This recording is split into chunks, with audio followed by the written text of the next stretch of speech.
want to make Tanalorr a safe place to protect people from the Empire. However, Dagan Gera is standing in our way. What's up, YouTube? Zero here. And today I have the third boss battle against Dagan Gera in Star Wars Jedi Survivor. In this video, I will show you the third boss battle against Dagan Gera, and I will give you some tips and tricks that I learned while taking on Dagan Gera that'll hopefully help you more easily win this boss battle. Without further ado, let's get into it. In this third Dagan Gera boss battle, there are 4 rounds. You just saw round 1. In round 1, Bode will do a significant amount of damage to Dagan Gera. It's actually a pretty easy round. Dagan Gera is pretty straightforward. You'll know you're getting into the second round after it does hit a cutscene. Bode will still be in play a little bit, but not as much as he was in round 1. Now, one of the most important aspects to defeating Dagan Gera is perfect parrying the floating lightsaber when Dagan Gera breaks his double-bladed lightsaber and has one of them float around him. If you perfect parry that lightsaber, it will automatically stagger Dagan Gera, allowing you to deal damage to him. So that is very important to note, is make sure you are able to perfect parry that lightsaber. I really like using the cross guard saber or stance in this battle, and the reason being is because there were certain situations where you could easily stagger Dagan Gera. So cross guard is going to allow you to deal more damage. It's also going to allow you to break his blocking meter a little bit more often, which again is nice for cross guard because it does deal more damage. Now, after the first few rounds where we did see Dagan, which weren't too hard, the first 2 rounds are pretty easy to get to. The third and fourth round, Bode is going to be out of the equation. So you're going to have to take on Dagan by yourself. He's also going to flip the battlefield.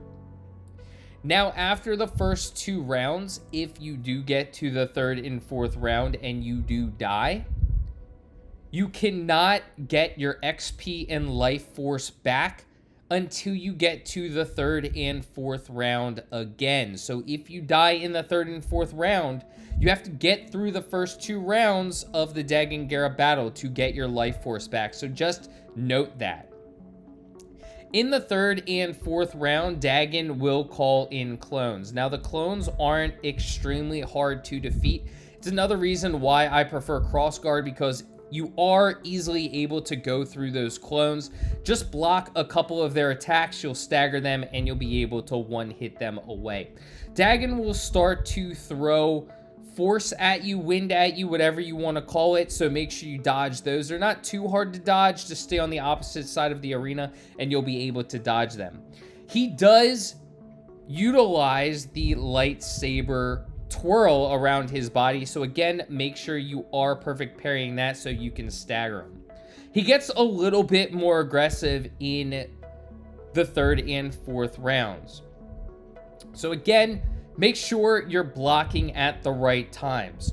He will utilize a couple of his unblockable attacks up close after a couple of his flurries. So after you've blocked a couple of times, be aware it does give you a split second or 2 to dodge out of the way, so make sure you do that. Now, the second stance that I utilized was the blaster stance. The blaster can eat away at Dagan's block meter, which is very nice to have, so you can at times stay away from Dagan and eat through his block meter with the blaster stance. Now, he does have a charge in which he can grab you. You absolutely need to avoid this. Dodge while he's in the middle of his charge, because if you don't and he grabs you, he will deal a decent amount of damage to you, so you're going to have to utilize a stim.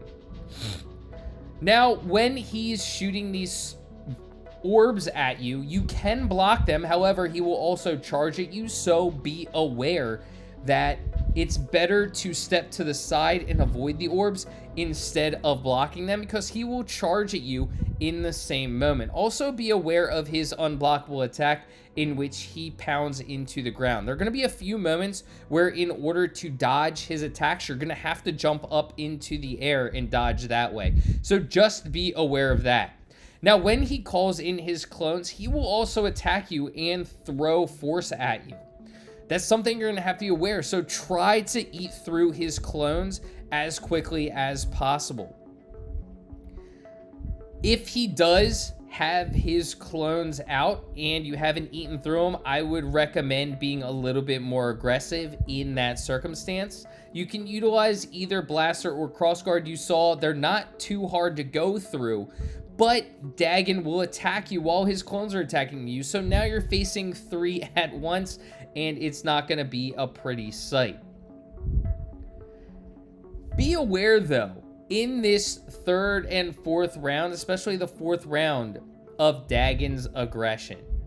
He does switch it up, but after you get the feel of it, he'll start utilizing the same moves. He utilizes the clones. He utilizes the force attacks, in which he throws orbs or his slashes, and then he will rush into you, doing a couple of normal attacks that you can block and then doing an unblockable attack. So be aware of those. Again, the time when he's utilizing his saber around him is the time you will be able to block and stagger him. So just be aware of that.